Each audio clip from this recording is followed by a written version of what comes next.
Oke, yuk kita ngobrolin sesuatu yang kayaknya penting banget nih buat kamu. Terutama yang baru masuk kuliah atau lagi jalanin kuliah. Khususnya cowok-cowok ya. Bener banget. Sering banget kan kita dengar soal tantangan jadi pria muda zaman sekarang.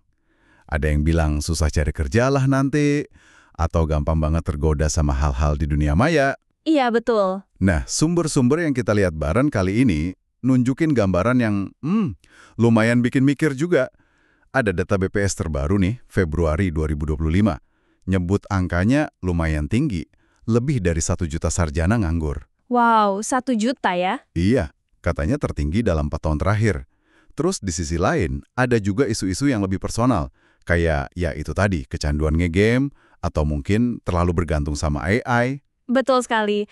Dan angka pengangguran itu bukan sekedar angka loh ya. Itu kayak sinyal ada masalah yang lebih dalam sebenarnya. Oh gitu.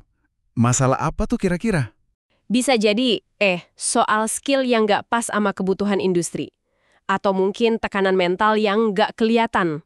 Malah bisa jadi kayak semacam krisis identitas gitu di era digital ini. Masuk akal juga sih. Jadi ya, misi kita hari ini, kita coba kupas deh tantangan-tantangan ini. Dan yang lebih penting lagi, kita coba susun kira-kira langkah apa sih yang bisa kamu mulai dari sekarang, selagi masih kuliah. Oke. Tujuannya ya bukan cuma biar nanti gampang dapat kerjaan, tapi lebih ke gimana kamu bisa tumbuh jadi pribadi yang tangguh, punya arah jelas dan utuh gitu. Sip, setuju banget.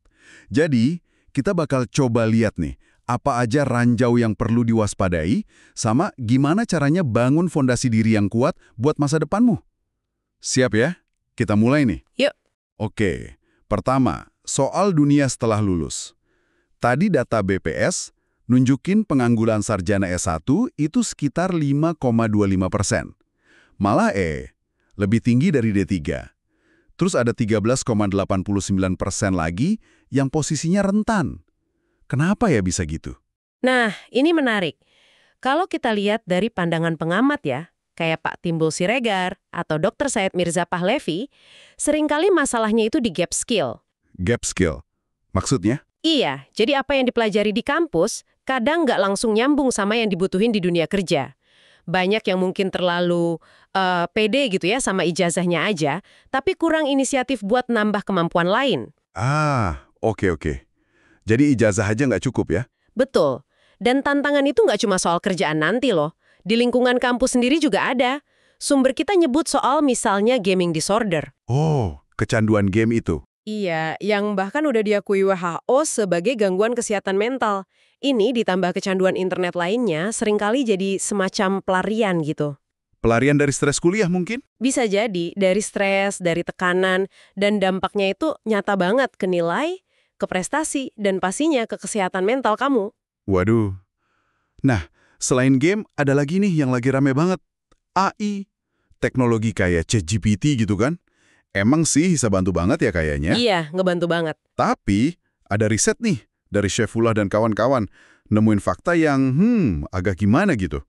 Katanya 68% mahasiswa udah rutin pakai AI. Wah, banyak juga ya? Iya, tapi yang beneran paham etikanya cuma sekitar 20%. Jadi banyak yang istilahnya kebablasan gitu.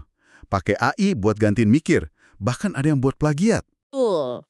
Terus ada lagi fenomena lain soal AI girlfriend. Hah? AI girlfriend? Serius? Iya, ini mungkin kedengarannya aneh ya, tapi bisa jadi ini gejala kompensasi. Mungkin karena ngerasa sepi atau susah bangun hubungan di dunia nyata, jadi semacam indikasi keterasingan sosial gitu. Jadi pelarian juga ya, tapi ke arah hubungan. Bisa dibilang gitu. Kalau dari kacamata psikologi, Dr. K di salah satu sumber kita juga nyebut soal adiksi lain, misalnya pornografi. Itu bisa jadi cara buat nekan emosi negatif kayak takut atau cemas. Oh, jadi semacam mekanisme coping yang nggak sehat ya? Tepat. Dan ini bisa jadi lingkaran setan yang bahaya. Dipicu rasa hampa karena kurang koneksi emosional atau keintiman yang beneran. Wah, kompleks banget ya ternyata masalahnya. Terus ditambah lagi, kayaknya ada tekanan sosial gitu ya buat kutip jadi pria sejati. Tapi definisinya apa juga nggak jelas sekarang. Bener banget, komedian Jimmy Carr pernah nyinggung soal krisis maskulinitas. Sumber lain juga bilang, peran tradisional pria sebagai pencari nafkah atau pelindung itu rasanya mulai hilang atau nggak relevan lagi buat sebagian orang.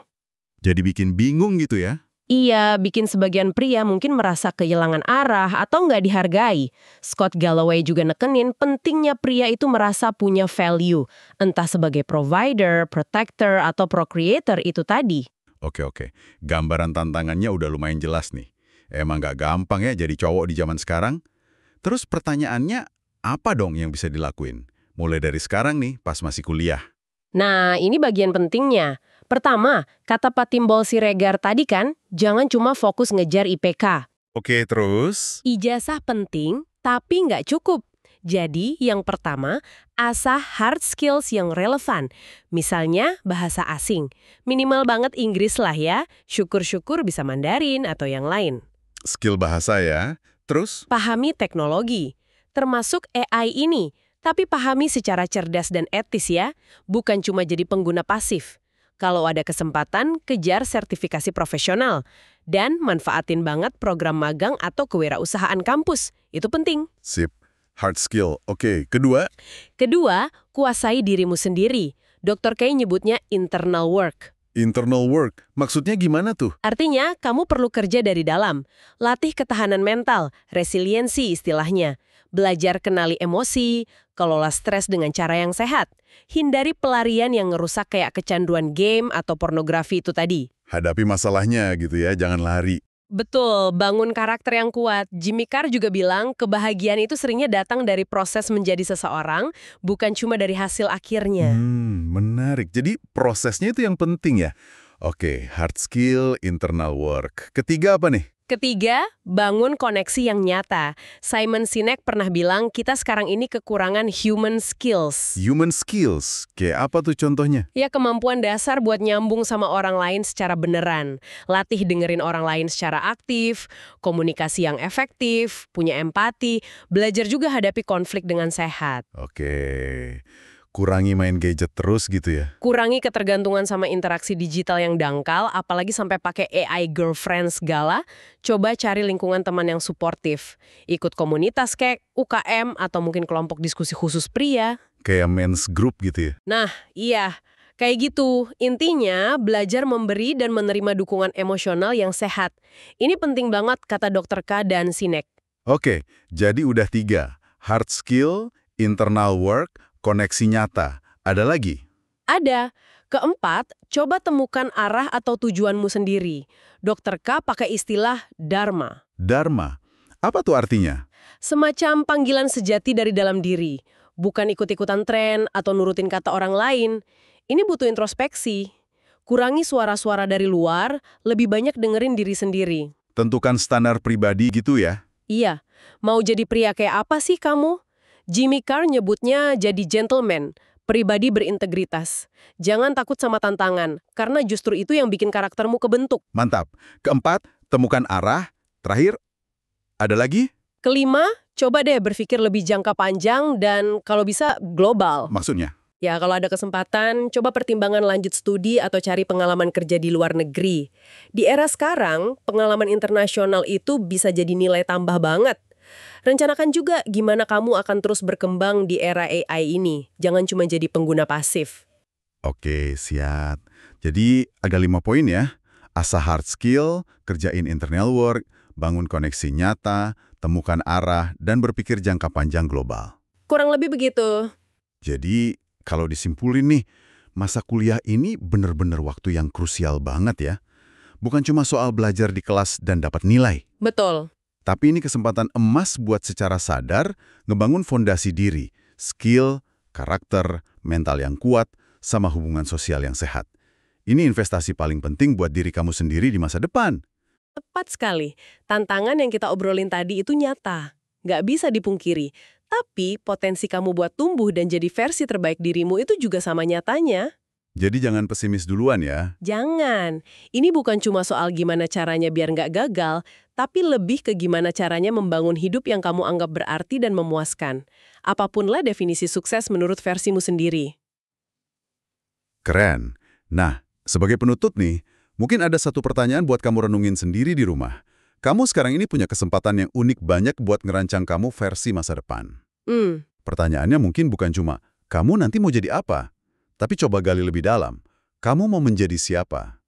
Nah, coba pikirin deh, apa satu langkah paling kecil yang bisa kamu ambil hari ini juga buat mulai ngebangun karakter orang yang kamu inginkan itu. Renungkan ya. Sampai ketemu lagi di penjelajahan kita berikutnya.